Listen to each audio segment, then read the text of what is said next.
All right, well, thank you all for coming. I'm glad you're here. One of the great things about having a smaller group and being at the close of the day is you get to have your questions answered. So if I just go prattling on with some boring war stories that are saved for my grandkids, that's not going to help anybody. Okay, so please, if you have a question, if you have a desire, please go ahead and ask it. I gave you a couple of pieces of literature as you walked in, so thank you for taking that. The foldover is what we send every quarter, a different edition to all those that serve in the military. So if you have someone in your congregation that is in the military, a grandchild, granddaughter, grandson, and we'll talk about a little bit about who's serving in the military from our church, let us know. And we can send this every quarter. We'll send them the portals of prayer.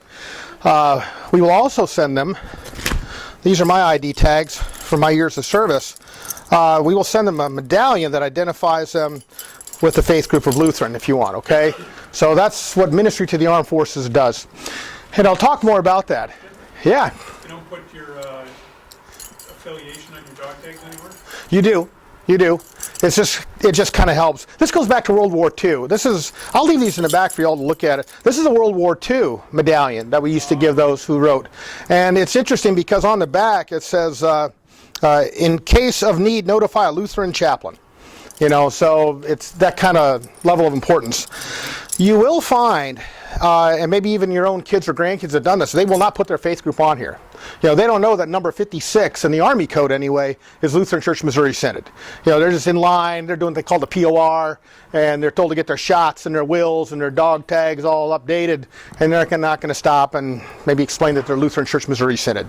So thank you for bringing that up. So what if there is not a Lutheran chaplain there? Well, what we do is we'll hook you up. It depends where you're at. If you're in the United States, we'll try to do everything we can to connect you with a congregation. Okay, thank you for asking that. The other thing is, if they're overseas, we will do everything we can to connect you with a missionary. And then also, too, again, that third rung, which is not the best thing, but we will do everything we can to send them literature on a quarterly basis. We'll do everything we can. We were chartered by the Lutheran Church Missouri Synod, I think it was in 1938, to do all things military. So that doesn't mean we can't talk about the military amongst ourselves by any stretch. What that means is if you've got a question that has to do with faith and the Lutheran Church Missouri Synod, we are your point of contact, and we're Ministry to the Armed Forces. So we are the people that you would engage with and talk with, and we will do everything we can to help. So one of the things you'll find about the military in the Lutheran Church Missouri Synod is there seems to be an unequivocal love for those that serve the military.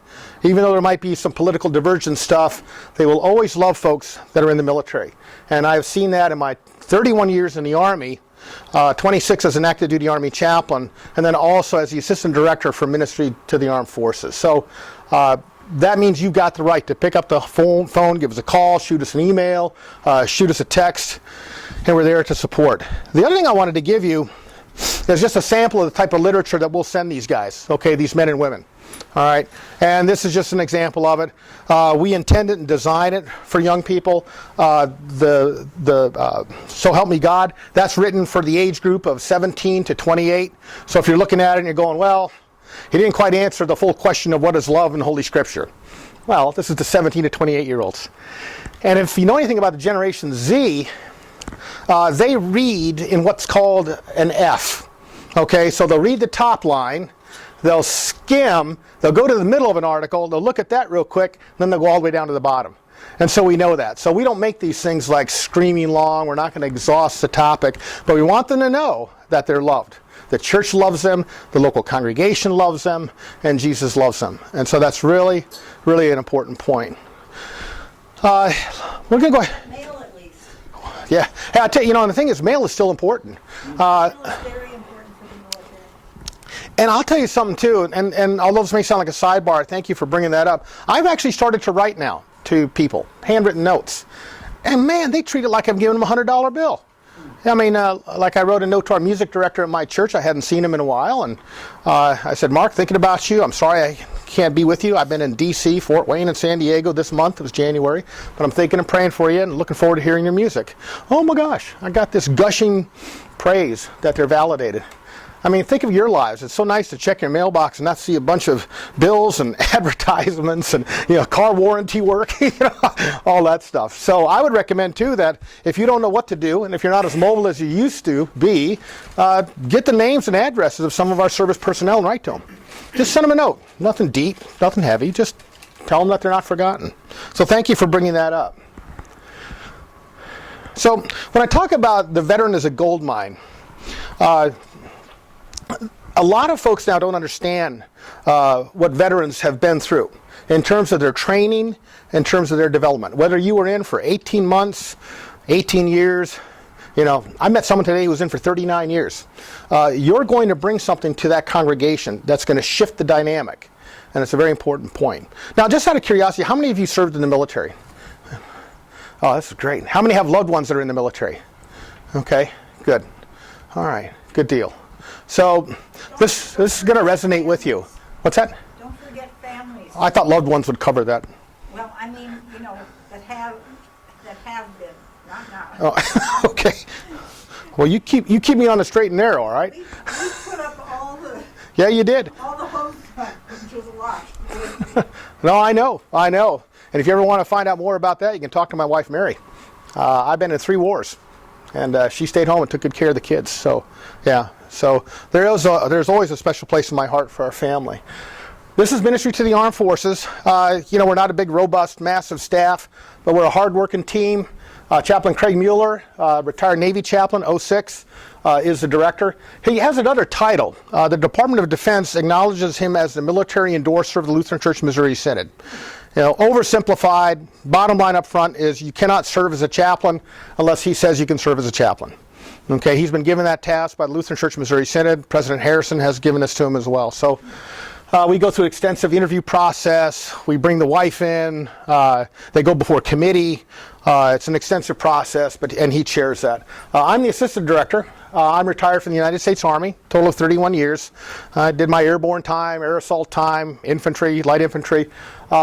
I got my doctoral degree at Walter Reed Army Medical Center. It's a research DMin on a pastoral care model for men that suffer from PTSD using written confessional prayer. So my heart is really with our veterans and their families and the like. Our latest addition is Miss Alicia Hinton. She's a retired Master Sergeant, United States Air Force. And so we got the full deal here. We got Army, Navy, and Air Force. Now, if you don't know the military, you might want to say, well, wait a minute, how about the Marine Corps? Okay. The Marine Corps is serviced by the United States Navy when it comes to chaplains and doctors and lawyers, right? So you guys probably, not lawyers, I'm sorry, doctors and chaplains. The Coast Guard as well. We have a new force in the United States. Do you know what that force is called? Space Force. Space Force, yeah. And they are serviced by the United States Air Force. Okay, and a matter of fact, the Air Force leadership, they kind of cringe when you would call someone a Space Force chaplain, to which as an old Army guy, I do that all the time because I'm an old Army guy. But I am so proud of them that you have chaplains in your church that are Space Force chaplains. You have chaplains that serve in the Special Forces, Navy SEALs, the Green Beret, and we're also sending an Air Force chaplain to the pararescues of the United States Air Force. So I just, if there's anything that you acquire today, I want you to be so proud of your church and the pastors that serve in uniform to meet the needs of all those that serve in the military, whether you're a special operator or a logistician, infantry, air assault, C-130 pilot, and so on. So this is what we do, okay? And it was good that you started out with the question is how about chaplains, where they are, and if my child doesn't have a chaplain. Well, this is the best way to keep a Lutheran. So if you have room on your prayer list, please pray that we have good pastors in our church that consider to be chaplains in the United States military. This is Chaplain Matthew Christensen. He's one of our Missouri Synod guys. He's conducting a baptism in the war zone of Afghanistan. Okay, so again, this stuff continues. Oh yeah, this is the other thing too. I should make announcements when I get on my high horse, okay? When I talk to you about the ministry by mail, we can't do it unless you give us their names, okay? Now, I'm willing to say, okay, give us their names, but if you want it to go to your home, that's fine, because you guys are more stable. You're stable. If your child's in the military or grandchild or a member of your church, they're moving every 2 years, 3 maybe, okay? But we need to do that, okay? We can't help your child unless we have their contact information to send them the material. This is the other thing we do. This isn't me on active duty. This is me delivering a class to Higher Things, which is a high school youth organization within our church. We'll go anywhere and everywhere to talk about military and military service. So that's part of what's under the umbrella of Operation Barnabas. So Operation Barnabas is divided up into two categories. I'm sorry about this. This stuff's not that exciting, but it's divided up in two general areas. One is a congregation, Operation Barnabas congregation, which will do something as simple as have a dinner to honor veterans, maybe a special Veterans Recognition Sunday, and again, make sure you acknowledge and recognize the family members as well. And then there's another part of Operation Barnabas where what they would do is they'll do all kinds of interesting stuff, and you're only limited by your own Holy Spirit-given creativity. For example, here in Arizona, we have a church in I think it's north of here, and they actually got permission from a local judge to adjudicate veterans who get in hot water with the law. So instead of going before a magistrate and having a criminal record, a panel of veterans will adjudicate the case, and then they will send a recommendation to a judge, and the judge will sign off. Yeah. The typical thing that I hear, which is wonderful, is Comfort Dog Ministry, which is what you're wearing right there. Yeah. The military service dogs, right? Did I say it right? Yeah. Yeah. Wonderful. Wonderful group. Just any way to make contact. So, How did that come up? Is that for all of Arizona, or is that just Phoenix? that was, it's Pastor Michael Morehouse. Is it Catalina? Is that a city in Arizona? Okay, that might be the street he's on. What's that? North of Tucson, there's a Catalina. Okay, that's where he's out of. Okay, yep. It's just a matter of you working with the local, I call it local resources. One of the things that we do under the guise of Operation Barnabas is you would invite us to your church at no cost to your church. We don't ask for any money. We will come to your church, and we will take whatever time you want to give us. We prefer a couple of hours on a Saturday and just train the folks in the church on how to reach out and care for veterans. And then if your pastor team is okay with it, we'll probably preach. I did this last Sunday with my boss, Chaplain Mueller. We were at a church in Missouri. He preached a sermon. I did the children's talk and then taught the class later. So we will come to you. So this doesn't have to be a one-off. So when you're done with this, you walk out going, well, there's no follow-on. There's absolute follow-on. Okay, reach out and connect with us for this, okay? We partner with other LCMS organizations. Again, the Comfort Dogs is a good example to assist veterans and families. Okay, and then also what we do, back to the active and reserve and guard side of the house, we're really big on making sure that our chaplains are well cared for and their wives. And when I say that, it's really not me. It's like the LWML just gave us a really nice grant to send chaplain wives to our training events in San Diego or Jacksonville so that they too can connect and they don't feel so isolated, they don't feel so lonely, and that chaplain will be re-energized and be able to go back to their unit. The other thing too, and I haven't gotten a single question at best practices this year, but religious liberty is a big thing, okay? And we've partnered with Alliance ADF and also it's the Alliance for Religious Liberty, ACLR. And what they do is they've had lawyers that actually argued before the Supreme Court. So we're really appreciative of having them. And Michael Berry, you may have seen him on Fox News. He has had the opportunity to talk to our group when we bring him in to talk about religious liberty. But just to let you know, the chaplain can do anything within the confines of their denomination anywhere. You will hear people say, no, they can't speak outside of the chapel, or you can do anything you want inside the chapel, but you can't do this outside. That's not what the First Amendment means. And it doesn't mean that for our chaplains. And so we protect our chaplains. Now, just to let you know on kind of a side note, if we have a problem, what typically happens is Chaplain Mueller will fly to that location and he'll put on just a real nice air of pastoral care. He will talk to the chaplain, he will talk to the leadership, and then typically the problem just goes away. So it doesn't have to go before courts, you don't have to bring lawyers involved, but that's one of the big pieces that we do. And that's, by the way, the technical term is called an endorser visit. And is that strictly for only Lutheran chaplains or for all chaplains? We're the only ones that care. Yeah, Okay. but do you do that for, because not every place has a Lutheran church. That's right. No. So do you do that for any of the? No. No, because every chaplain has to be endorsed by somebody. And it's a responsibility of their endorsing agent to do that. And not all endorsing agents, this is why I want to underscore this, take the kind of energy, time, and care that we have. That's just the way it is. So, thank you for asking. I was going to tell you a little trick. While you're here, if you see something really interesting here, and if you don't want to wait for the slides, just take a picture of it. I've been doing that for years, okay? So, now, let me tell you a little secret about my presentation. And this is why we're not going to stay until 5:30. We can if you want to, but we don't have to. I'm gonna constantly push this slide. Okay? So if you want to know what's, you can call me Steve, that's fine. What am I trying to push? I'm trying to push this. If you want to care for a veteran that comes to your church, if you want to reach out to that veteran and their family, okay, these are the 4 gifts. And I usually don't use like extreme language. These are the gifts you must give them. Okay? And like I said, this is not the last time you'll see this slide. I'm going to constantly push this slide. So when you walk away from our class, you're not going to necessarily have all of this memorized, but you're going to say, yeah, there are 4 tasks that Chaplain Steve wants us to follow. If you want to set up a successful program to care for veterans and their families, this is it. And I'll tell you a little surprise about these 4 points when we get to the end. So this is what I wanted to cover today. Just a broad overview.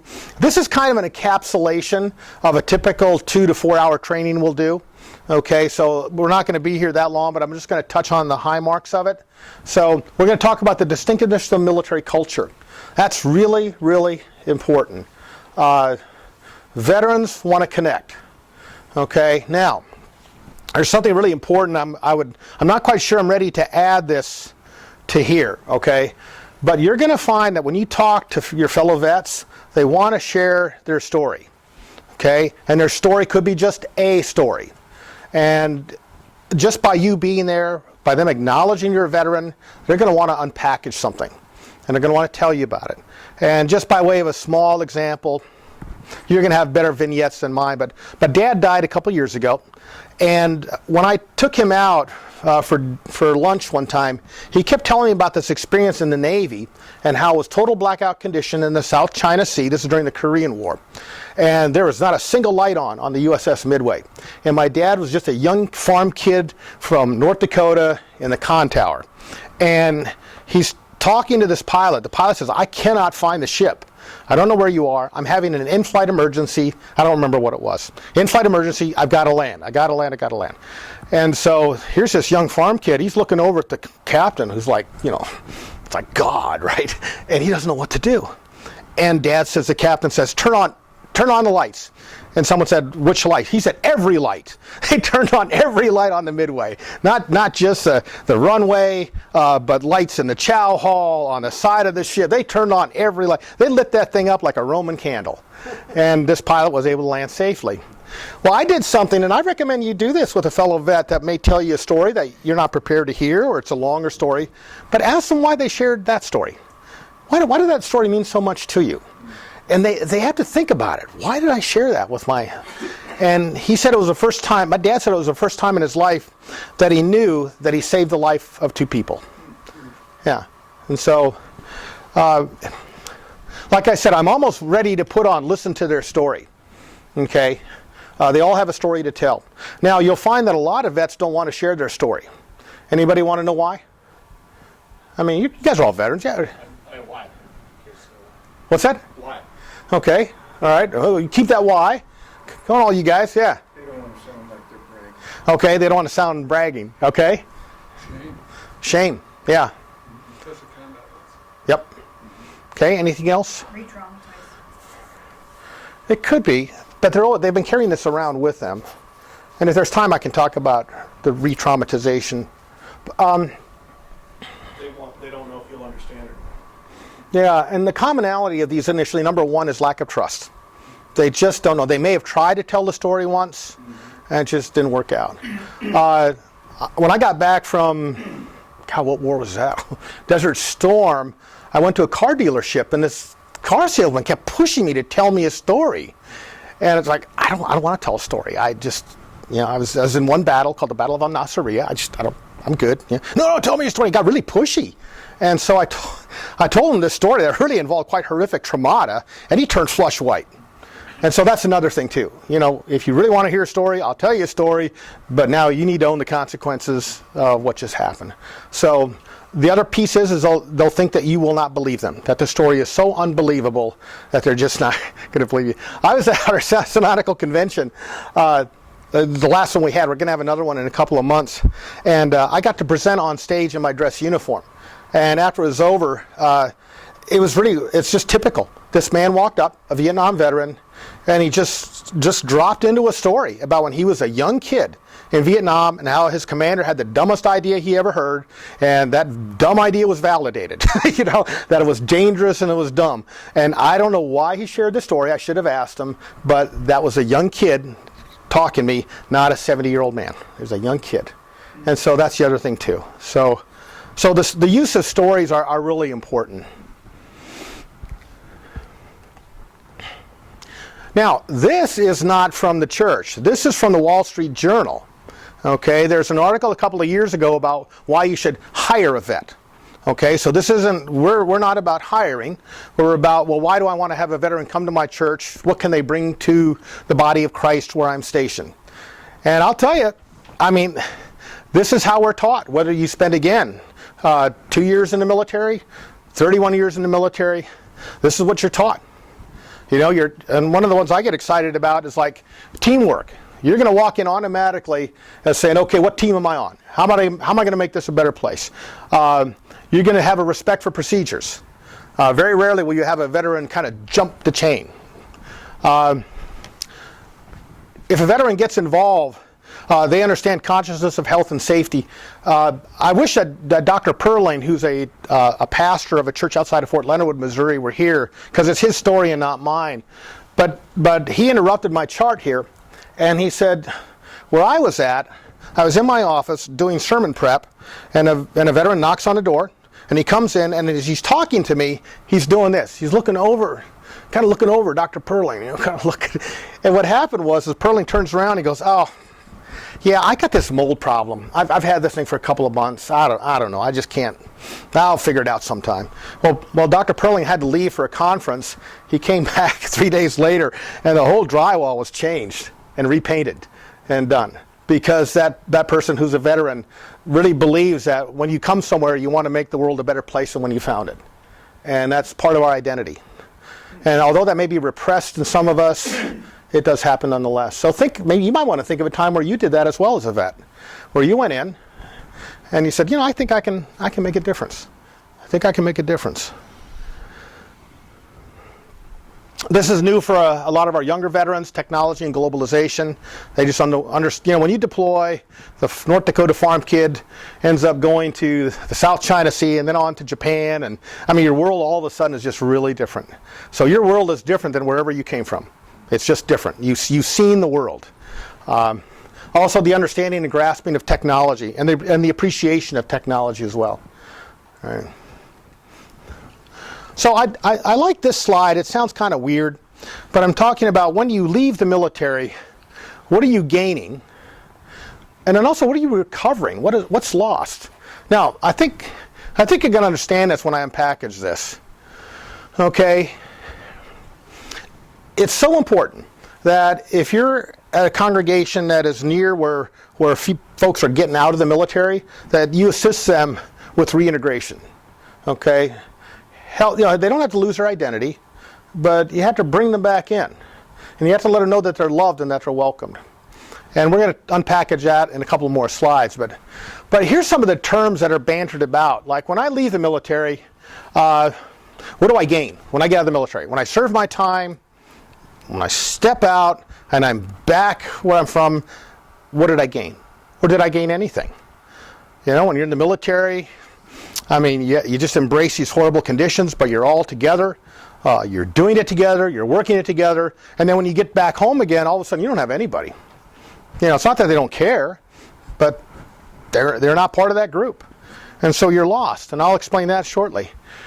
So, when you reintegrate, and this is what I want you to think about that young veteran. Okay, think about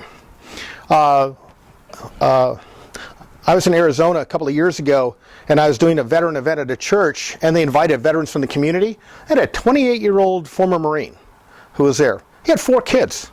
He was homeless. He didn't have anything. And so he looked to this church to help him, and they did a great job. So when you reintegrate, who are you reintegrating with? I mean, maybe your family wants nothing to do with you. What are you integrating with? I mean, you used to be an infantryman. I remember when I was getting out of the Army, retiring, I had these artillerymen that were all required to go to the same class. And they're saying, I don't think there's much of a call to fire a 155 round. So they don't think they'll be able to transition into being a plumber or an electrician or getting a college degree. So there's anxiety about, when I reintegrate, what am I going to reintegrate to? You lose your identity. And if I don't repeat it again, let me repeat 2 things. First, loss of identity can lead to suicide. Okay, if you don't know who you are or what you are, where you're going, where you're heading, that can be a very serious, dark place. Okay, and so the second thing too is that of isolation. And I don't know if you've ever felt loneliness, even in the last couple of weeks or the last year or so. Loneliness is a beast. Okay, and when you're lonely, it's absolutely horrible. When I did my doctoral work, the validated metric I used was actually questions concerning loneliness. And there's a correlation that I saw between loneliness and post-traumatic stress disorder. So there's a connectedness here. And I don't want to spend too much time on that because we're not here for a clinical class. But I will tell you that identity and loneliness. So if you want to talk about a symptom to stop and arrest right away to help the veterans of your community, you take those 2 on. Okay? Yes, sir. On that identity issue, do you see a difference where that's a larger or smaller problem based on the time they served? I'll say a little bit more about that.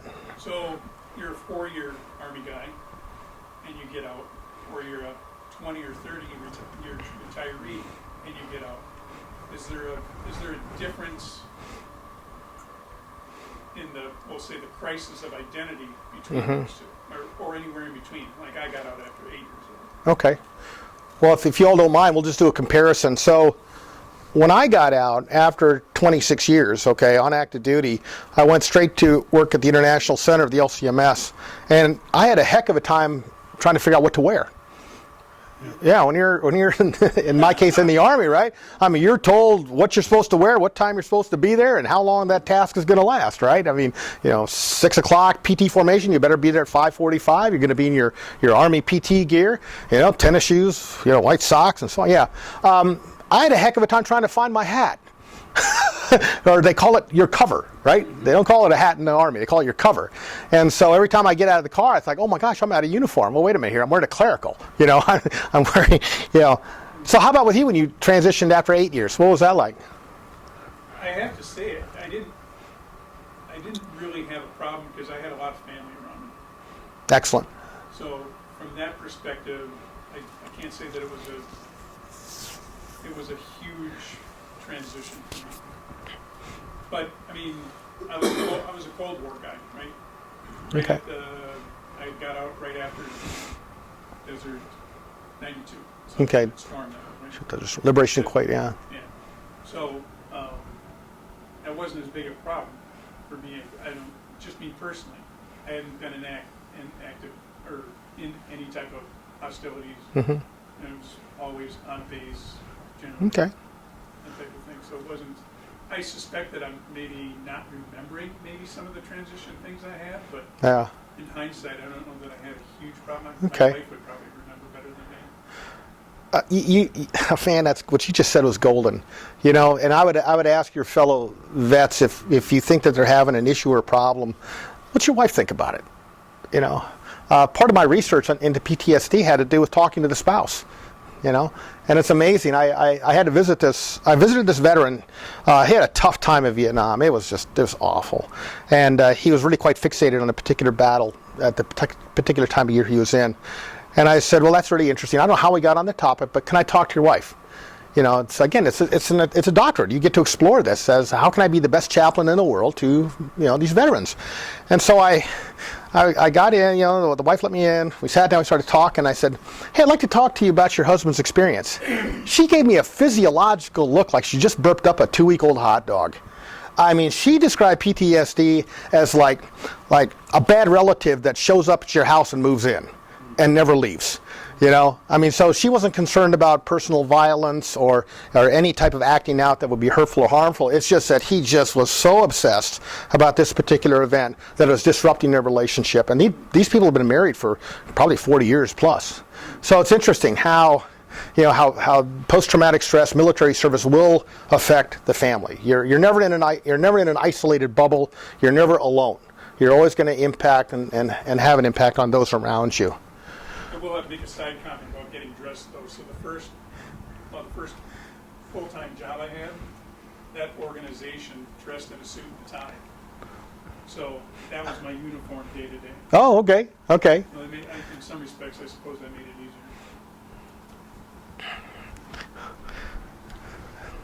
I think that's a good question to ask a vet, about your transition, and some have not. Some have not. They haven't transitioned. I asked a veteran Vietnam guy, his son, this is when I was active duty Army, his son was horribly hurt in a car accident, a motorcycle accident, excuse me. And I would spend every day with his son as much as I could, even though I was a brigade chaplain in 10th Mountain Division. And so we got to be friends, and we could ask questions. And I said, I was just curious, because I never asked a veteran. I said, why do you wear the jacket with the various patches where you served? The location of Vietnam where you served, and I think sometimes he'd wear a particular type of cover. I can't remember. I don't think it was a beret, but he wore a cover. And he said, when I was in Vietnam, I was a young man, and I want to recover my youth. And so they're chasing. This man was basically not chasing, but he wanted that which he lost. So something was taken from him. That war took something from him, and he wanted it back. And I think what's important with these vets when you run into them is to engage them with that, because they may not know what they want. But in this man's case, he lost his youth and he wanted it back. And he was desperate. He would wear the clothing that reminded him of him being that 19-year-old draftee, and that's what he wants. So again, great springboards for talking. So again, and make sure, if you want to say more about it, please do so. But so you reintegrate, you reconnect, and you reenter. So you reconnect. So what are you going to reconnect with? The 5 W's. Who are you going to reconnect with? Mom, Dad. I hope so. Are you going to connect with your friends? The colloquial term in the Army is you're going to connect with the boys on the block. Well, you served for just 2 or 3 years, and you probably have all the life experiences of a 35-year-old man. And your friends that you grew up with, they're not going to have a clue. You're this far away. You're going to instinctively get up at 5 o'clock every morning. They're going to want to sleep until 10. And this is not being pejorative of the guys that stay back here. It's just there's this chasm that opens and it gets wider, and that can increase loneliness and isolation. Because it's like, I thought I was going to go back on the block. I thought I was going to reintegrate with my friends. This is where we fit in, okay, as the church. We connect you. And for centuries, post New Testament, when New Testament closed and they started doing early church writings, there was always a connection with the military. There's a book, and it's called Christi Militi by Harnack. And Harnack wrote extensively about how when a Roman warrior, a Christian warrior Roman, would go to war, when they would come back, they were invited back into church.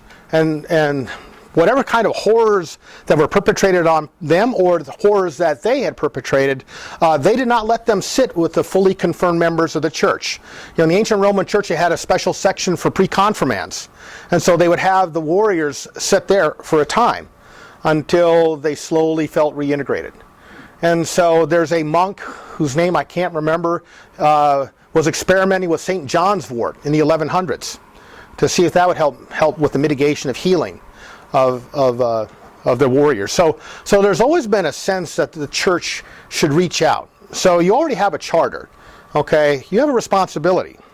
We're not supposed to just let these men and women who serve and just kind of say bye-bye to them. We're supposed to embrace them and welcome them, and then you can have good dialogue with them, and you can talk about things that they're comfortable talking about. So again, it has to do with reconnect and reentry.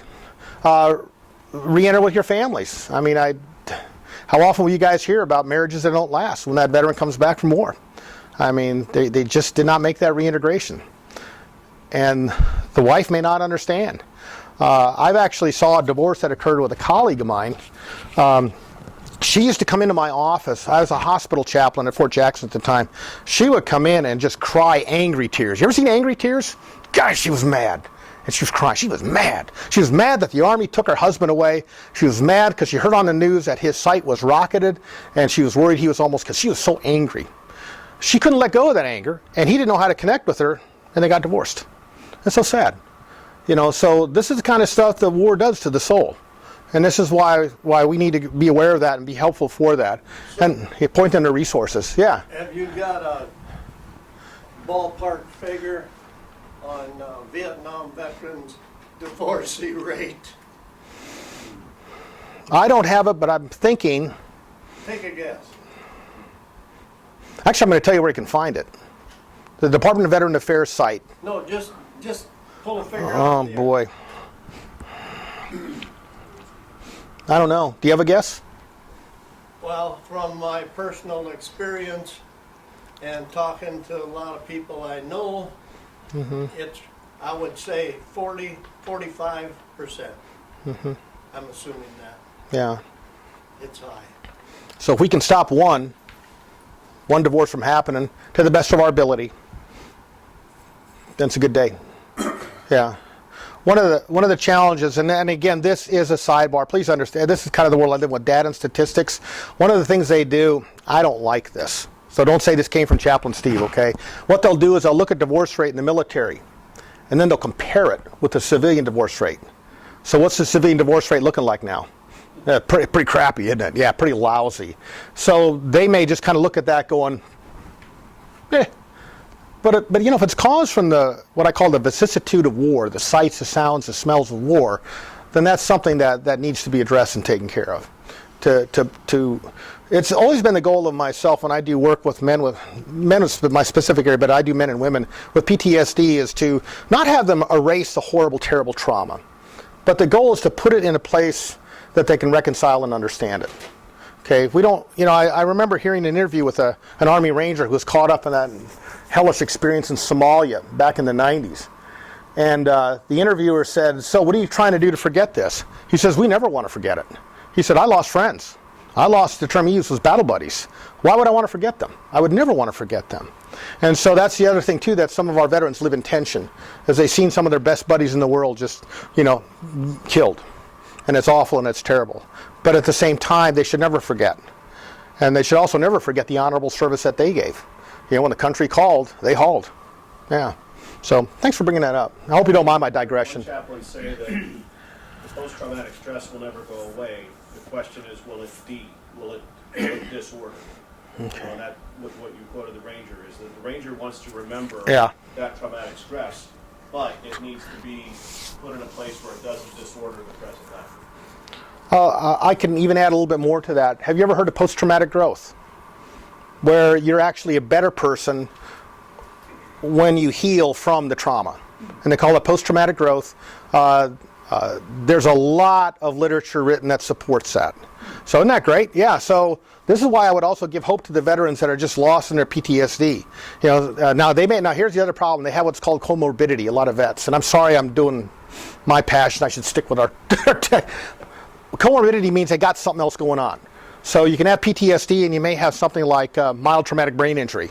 Well, there's a physiological event that occurs when you have PTSD, but when you got mild traumatic brain injury, you have lesions and scars from getting your head shaken pretty badly.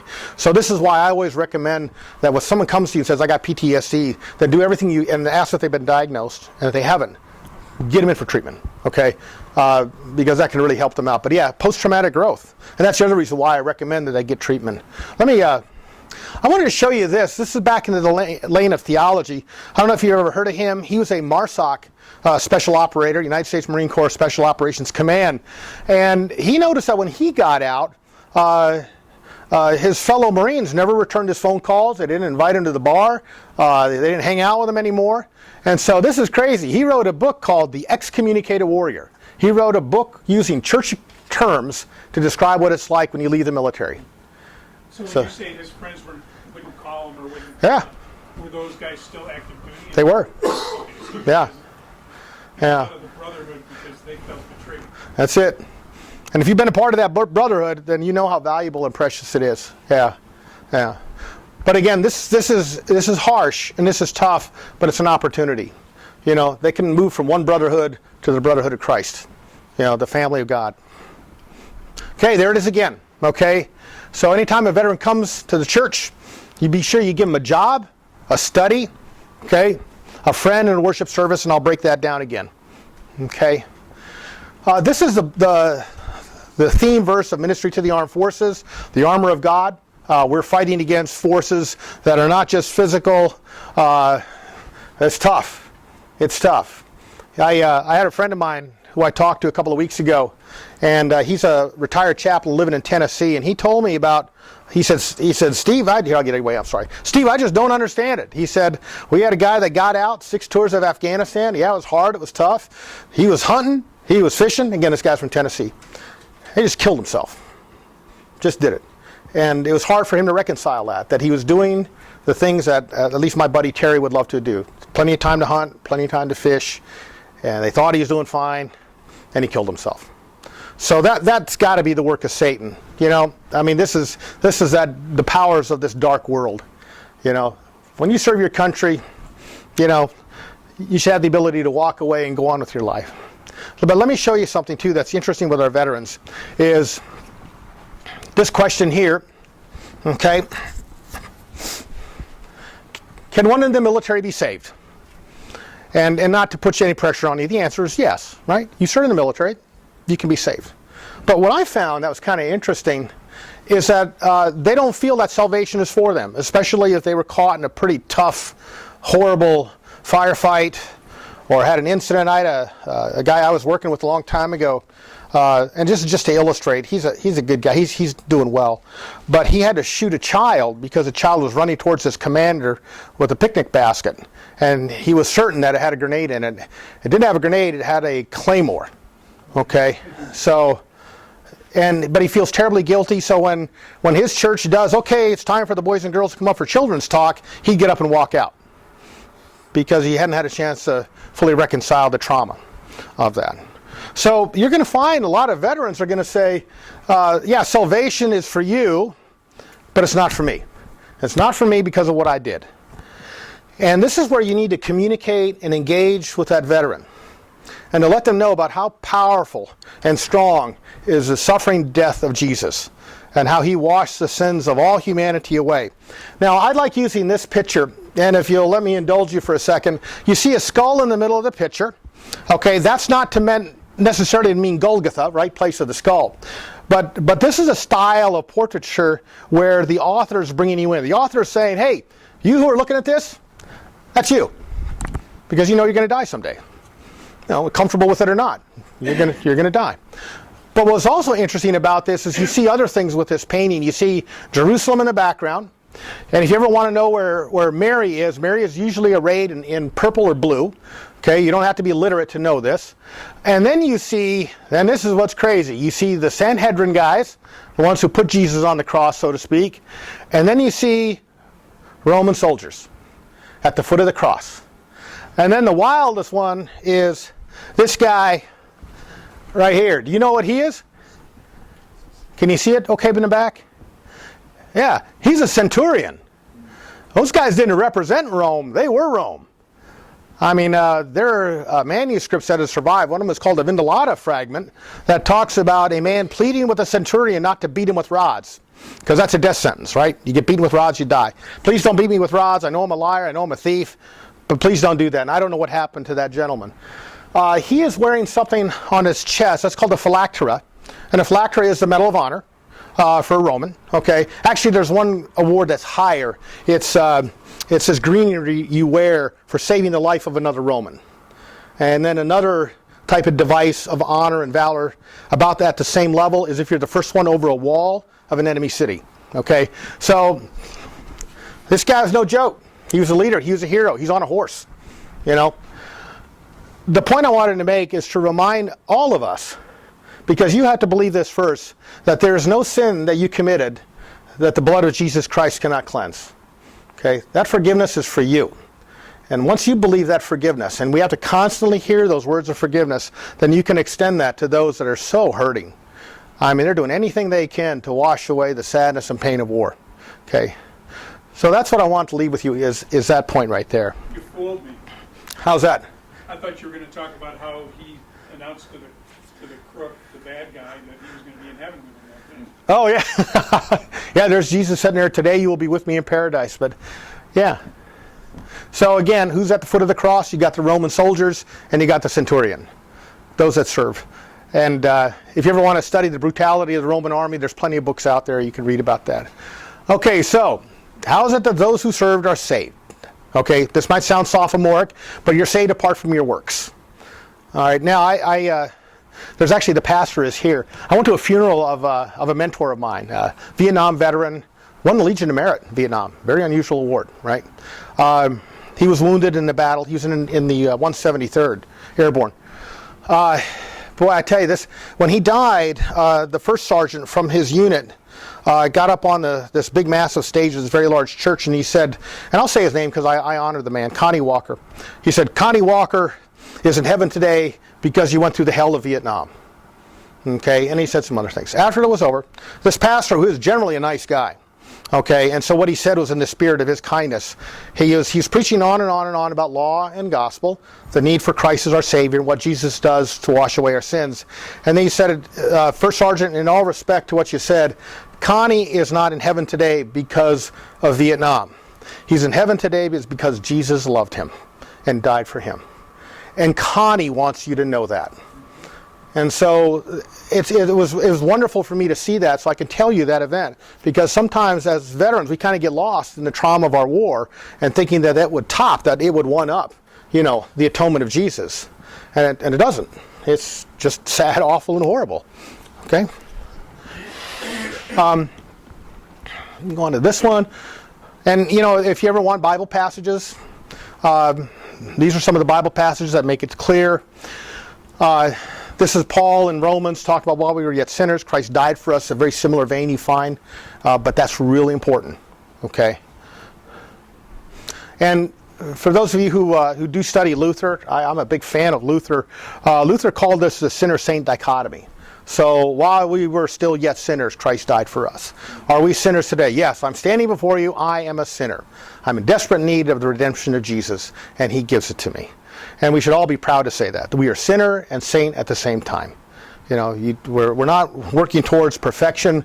We're working towards that wonderful relationship that Jesus establishes for us.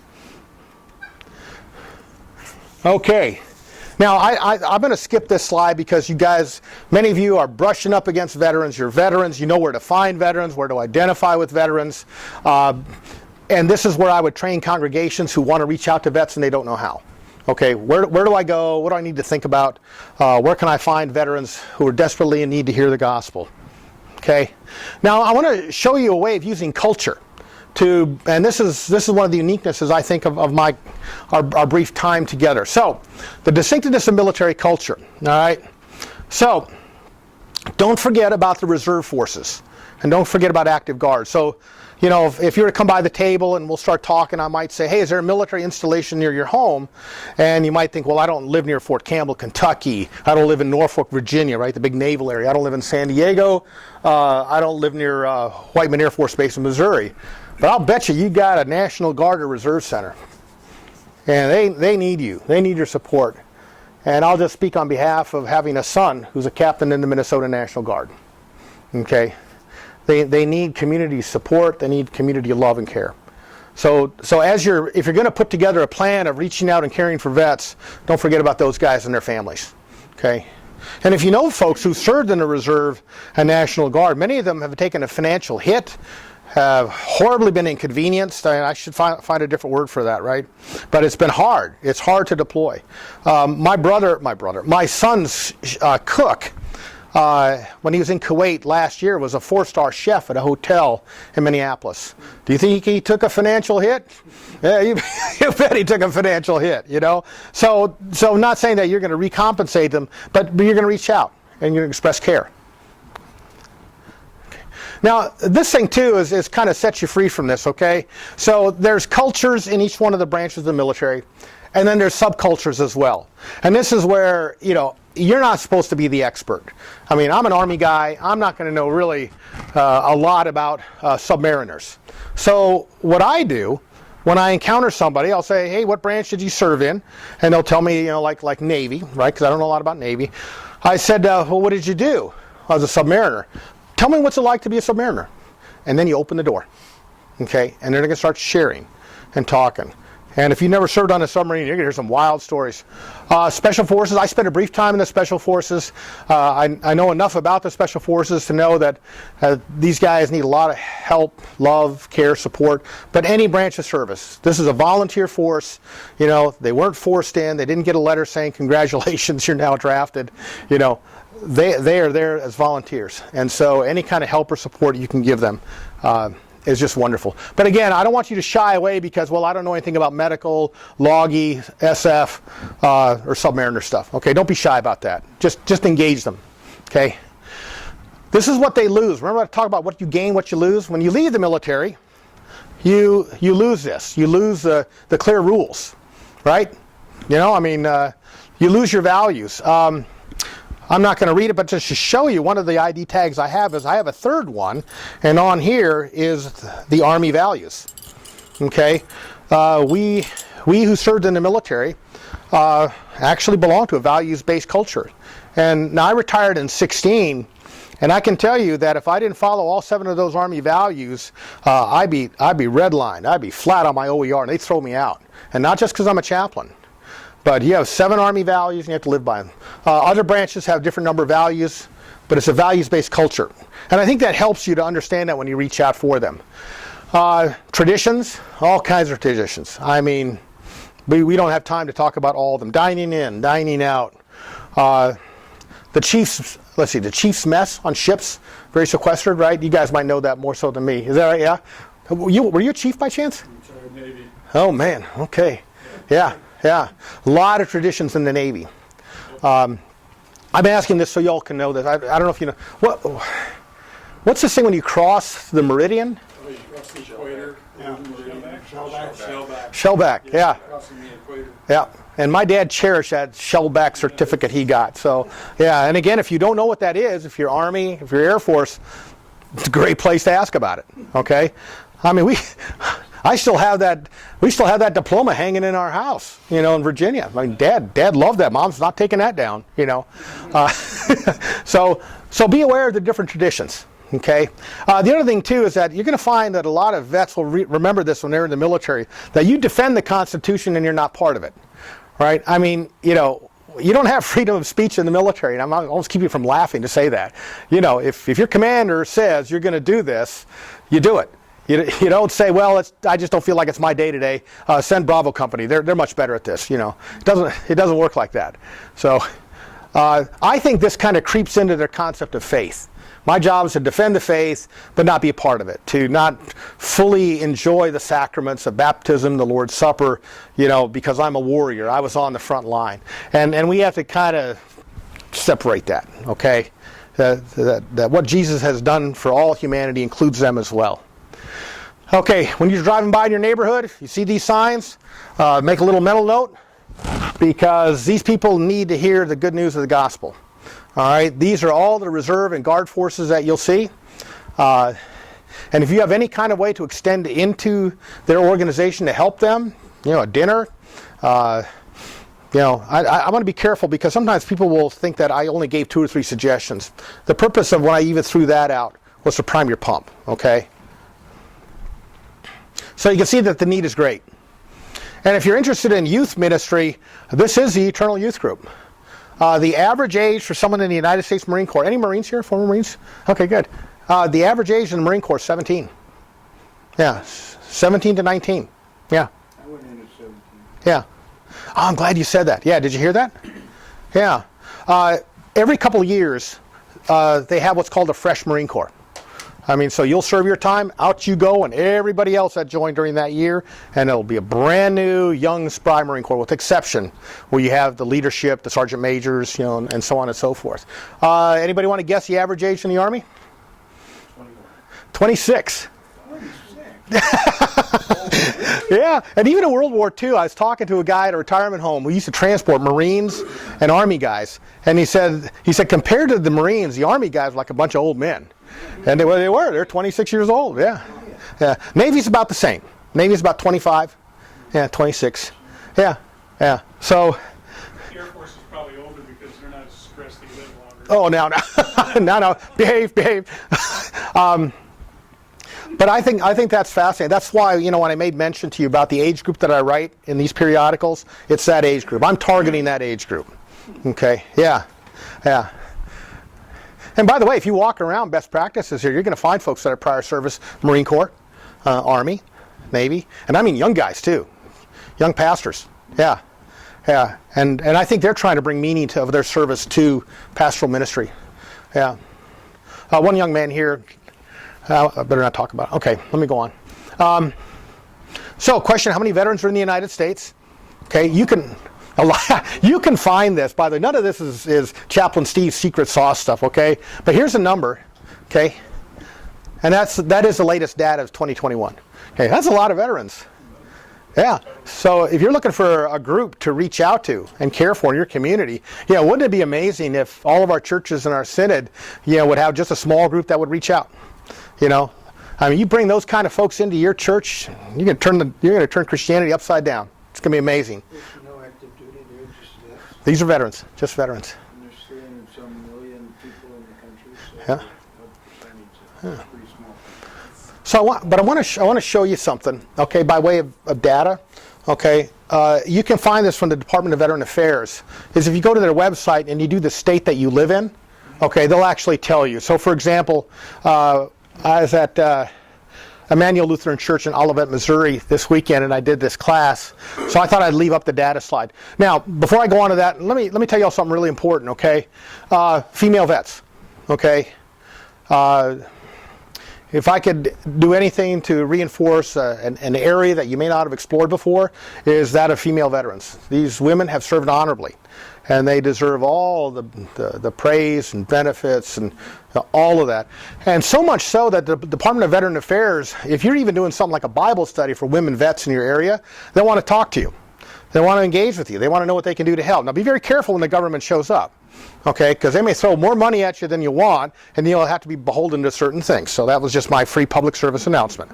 But my point is the Department of Veteran Affairs know that they didn't do as well as they should, and they want to try to catch up on this. And I have talked to the chaplains in the VA, at least in my area, and they're very, very concerned about this, okay? So it's not just, say I got gray-haired, chubby men's club. Okay, we got women that served honorably, and they need to know that their church loves them and their community loves them. Chaplain, Yeah, clarifying question. yeah. In your list of 4, when you said a study, that's what you're referring to, a Bible study that is targeting. Thank you. Okay. Yeah, Yeah. yeah. And I'll give you an idea on how you can do that. Okay. There's a cultural reason why I want you to give them a study. Or don't send them. They're not in the military anymore. Give them a study. Okay, so this is just the state of Missouri. The general breakdown. Veterans, they got a little less than 500,000 veterans in the state of Missouri. That's just Missouri, But you can go on the Department of Veteran Affairs site, just dva.gov, and it'll send you to the PTSD studies. It will send you to the number of veterans in your area. It'll break it down by county. So if you want to do a serious analysis, if you are someone who does use analysis methodology, you can find out how many veterans are actually in your community, okay? And you can reach out to them. Are they pulling that data off of registered vets? Because I remember when I got out, if you didn't register, they would have had no idea where you Yeah, somehow this is the best validated metric I found. So yeah, but you bring up a good point. You should question everything. I mean, don't just accept it. I mean. I think that 19 million number, to me, seems a little small. Yeah. Because I don't think that's probably not capturing guard. Yeah. Well, this is one of the things I don't want to. I get all my care for the Department of Veteran Affairs. I mean, I'm a retired. No, I understand. But no, my point is, I don't want to defend them or. No, but it's just a kind of an observation. yeah. I'm not questioning where you No, no, no. I know. But my point is that this is the best data I have available. I can't find the data anywhere else. Yeah. Okay. Okay. When it comes to problem solving, this is one of my favorite pictures, and it doesn't necessarily have to belong in our class today, but I want to share it with you. There's an eccentric mathematician that the United States Army Air Corps sent to Britain to find out why American aircraft were being shot down. And so before he got there, they were studying the bullet holes and shrapnel damage, okay? And the planes that came back all had damage here. And so what they did, this is great. So what they did is they immediately reinforced all these dots. Okay, extra sheet metal. It didn't work.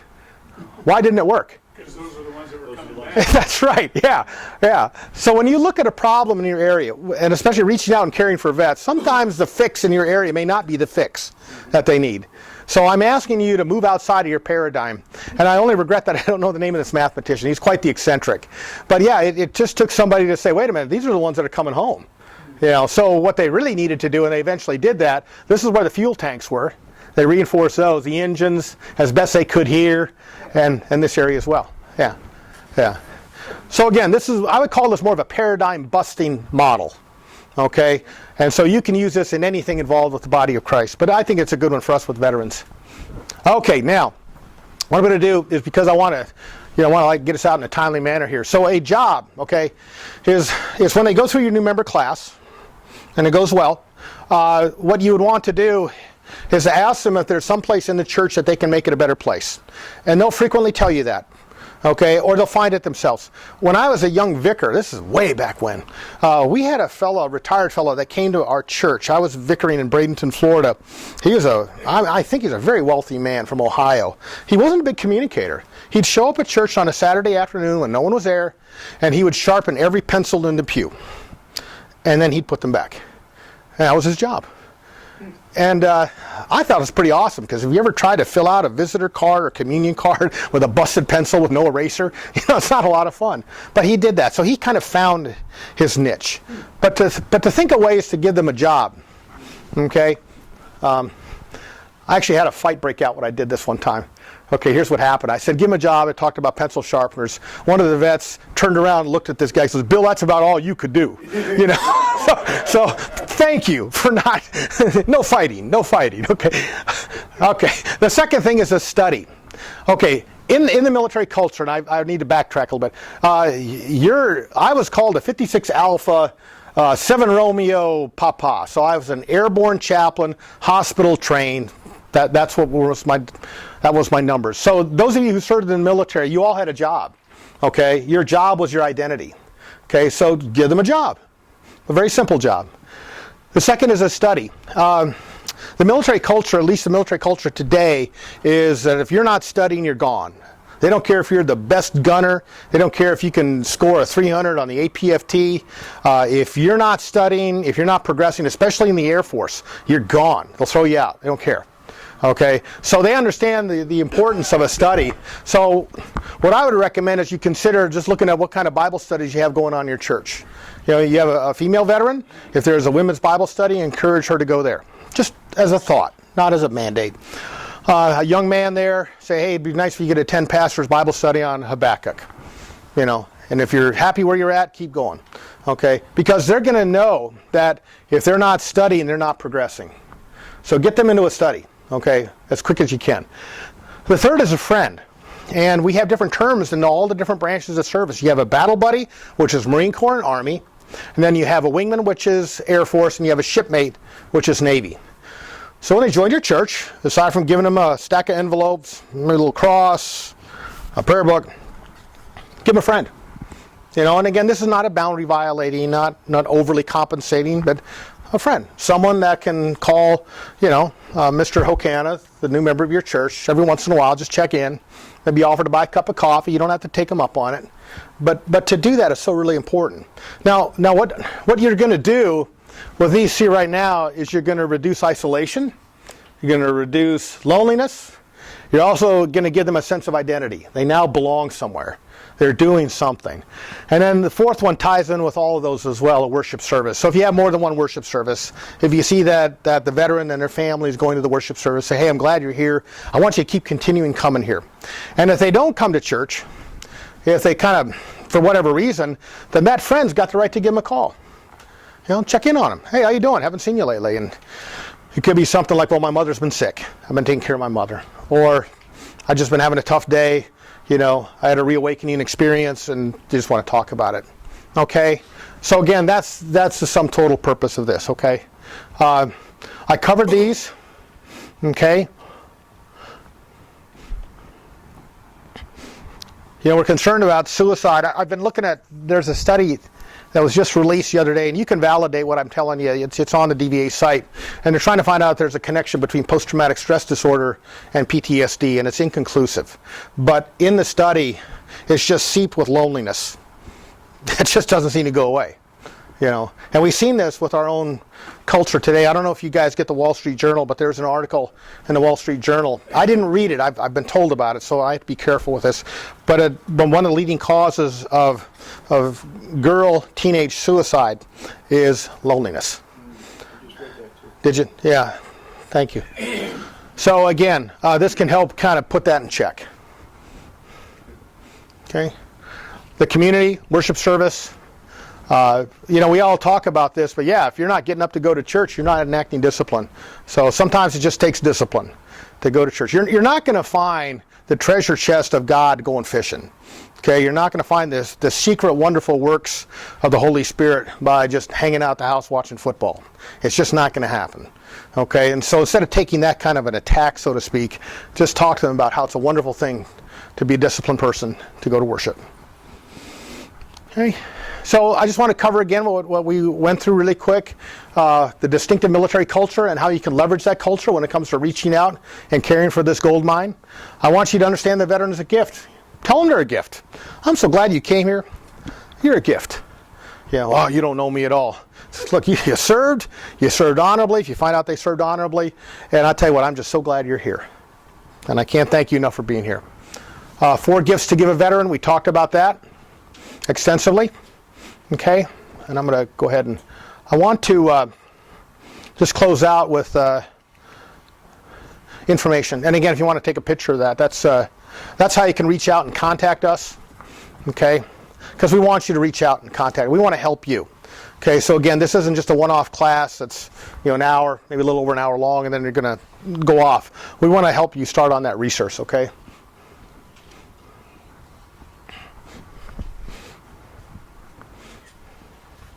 So, do you guys have any questions? Because I have a question for you. Okay. Are you all doing anything in your church? Anybody doing anything? Any kind of veteran outreach? Okay. All right. Yeah. Do you mind sharing what you're doing? I pastor a small church in Casa Grande, and they support the work that I do through the Patriot Guard Riders. Thank you.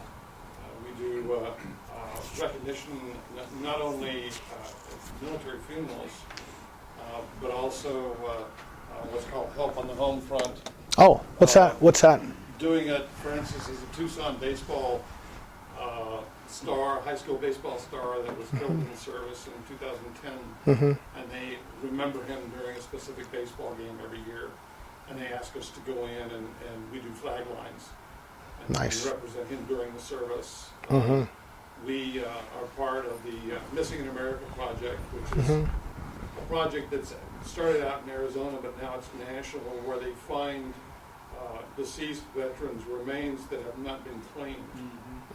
Make sure they get interned in a government cemetery. Wow. But so there's a lot of activity. Besides just writing to the Patriot Guard, I'm also the chaplain for the Southern Arizona Patriot Guard. Excellent.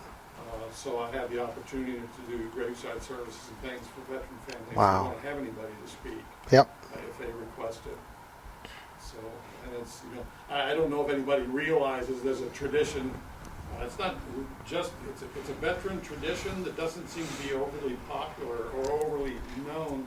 The fact that I've got a red shirt on today is not unusual. Okay. It's called Red Shirt Friday, where Oh. to see somebody wearing a red shirt, they're remembering deployed military. Wow. active duty military.